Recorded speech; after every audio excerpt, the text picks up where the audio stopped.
Shalom, selamat sore, selamat kita memuji membesarkan nama Tuhan. Buat teman-teman Timotius sekalian, mari kita bersama-sama untuk memuji membesarkan nama Tuhan. Mari kita tundukkan kepala, kita berdoa. Ya Allah Bapa kami yang bertata dalam kerajaan surga, terima kasih ya Bapa buat berkat-Mu sepanjang hidup kami ya Bapa hingga pada saat sore hari ini ya Bapa. Ya Bapa, kiranya kami ingin memulaikan ibadah online kami ini ya Bapa. Kiranya Engkau lindungi, Engkau sertai ibadah kami ini ya Bapa. Kiranya yang melihat ya Bapa boleh diberkati sepanjang hari ini ya Bapa. Hanya ini saja doa kami ya Bapa. Kami alaskan doa kami hanya di dalam nama Tuhan Yesus Kristus. Kita angkat sebuah pujian, Ku Mau Cinta Yesus.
pujian girang-girang, yaitu Sungguh Kau Mempesona.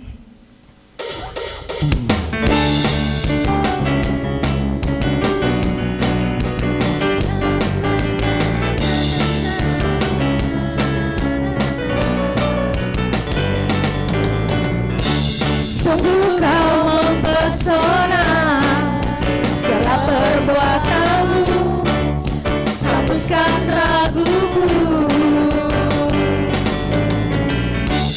Kau buktikan kasih-Mu, mati bagiku, hapuskan dosaku. Kau ubahkan hidupku, semua menjadi baru. Sekarang ku bersuka di dalam-Mu, Yesusku.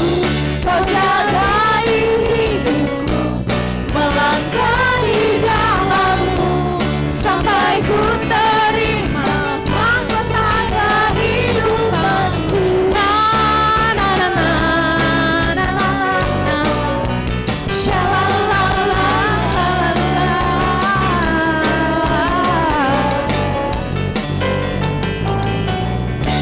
Sungguh Kau mempesona, segala perbuatanmu hapuskan raguku. Kau buktikan kasih-Mu, mati bagiku, hapuskan dosaku. Kau ubahkan hidupku, semua menjadi baru. Sekarang ku bersuka di dalam-Mu, Yesusku. Kau jagai hidupku, melangkah di jalan-Mu, sampai ku menerima mahkota kehidupanku. Na na na na na na na, shalalala.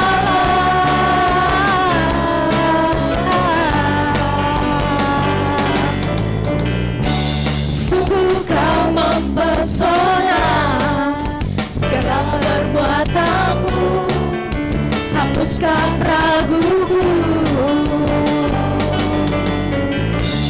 Kau buktikan kasih-Mu, mati bagiku, hapuskan dosaku. Kau ubahkan hidupku, semua menjadi baru. Sekarang ku bersuka di dalam-Mu, Yesusku. Kau jagai hidupku, melangkah di jalan-Mu, sampai ku terima mahkota kehidupanku. Sampai ku terima hidupku, semua menjadi baru. Sekarang ku bersuka di dalam-Mu, Yesusku. Kau jagai hidupku, melangkah di dalam-Mu, sampai ku terima mahkota kehidupanku.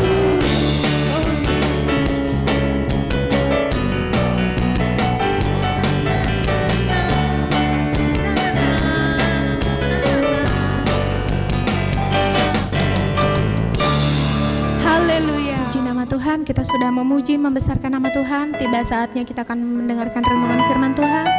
Mari kita sama-sama kita angkat pujian Karya Terbesar.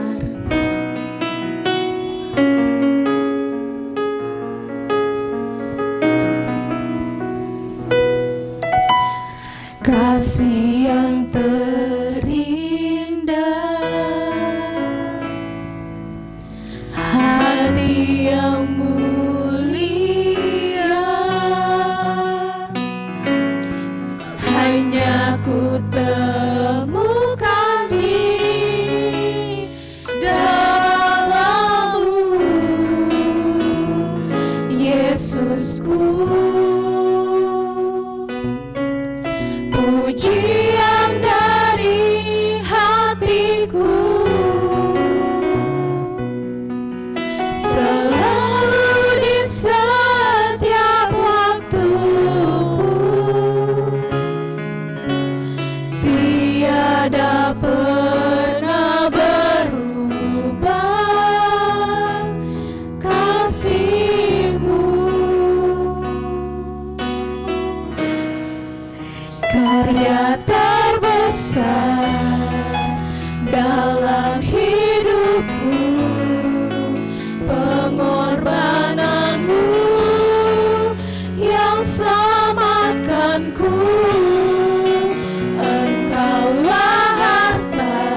bertata dalam kerajaan surga. Terima kasih ya Bapa.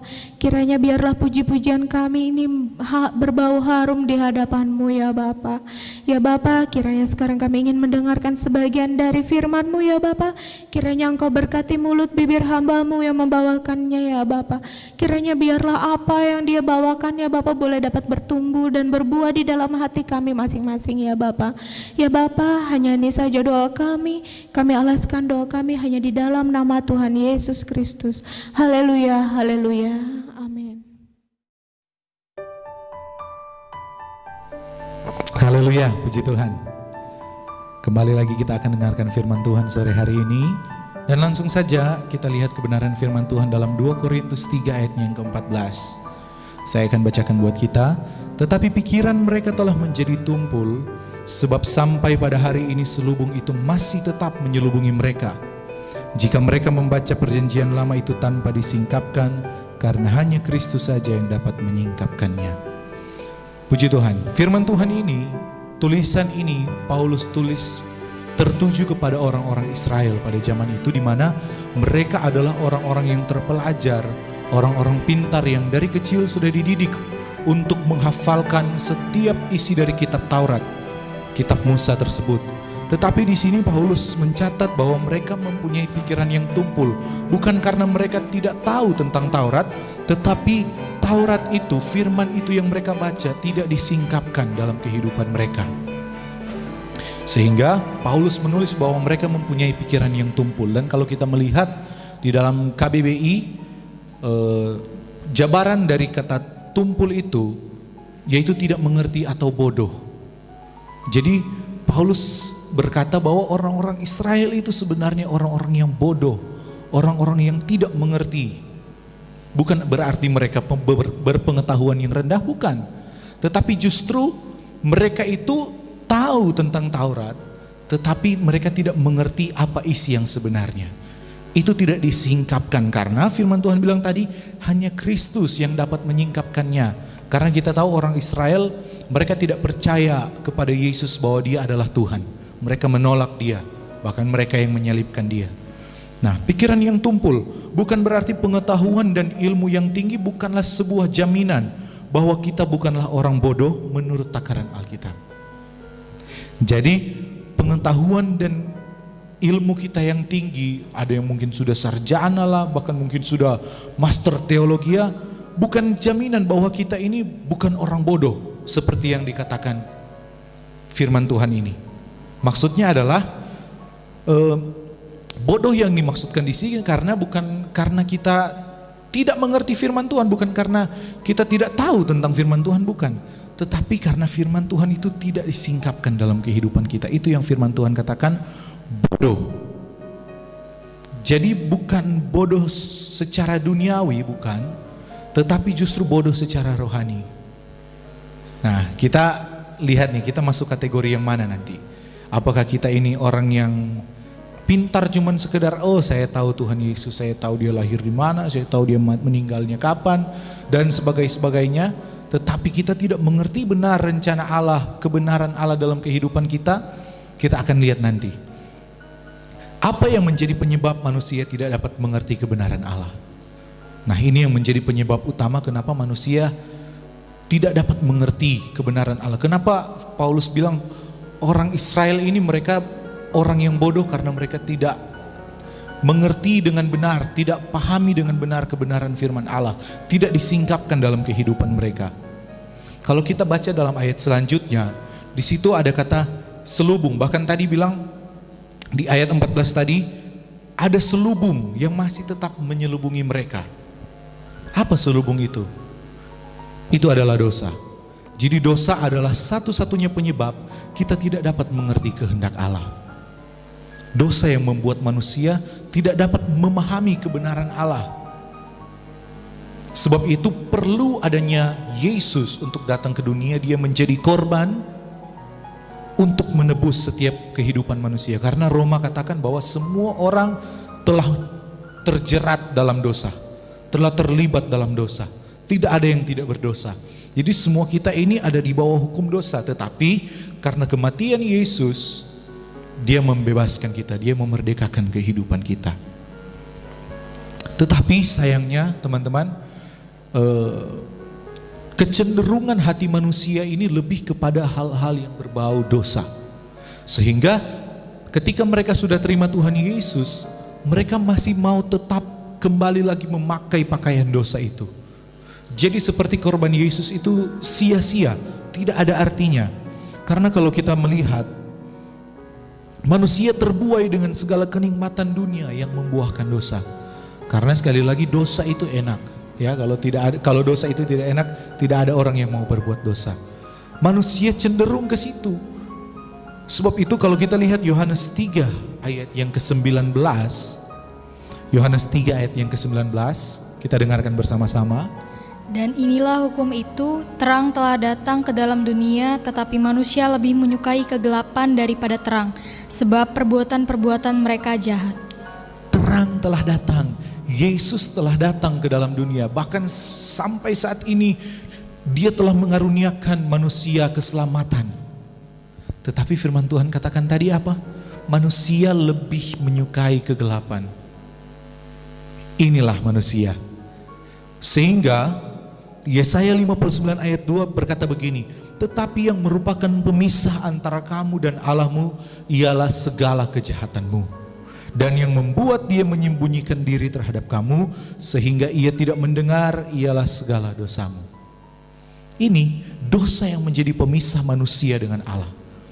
Nah, kita bersyukur kalau kita sudah kenal Tuhan, kita sudah terima Tuhan Yesus. Bahkan kalau mungkin teman-teman ada yang sudah dibaptis, ya, sudah menerima Tuhan Yesus sebagai Tuhan dan Juru Selamat. Kita bersyukur kita telah ditebus dari manusia yang berdosa,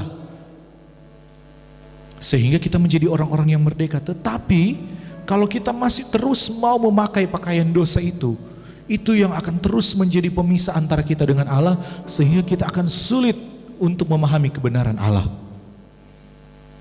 Dosa yang kita lakukan membuat kita terpisah dari Allah, ya, sehingga itulah yang menyebabkan pikiran manusia itu menjadi bodoh, karena dia tidak dapat mengerti apa yang Allah mau.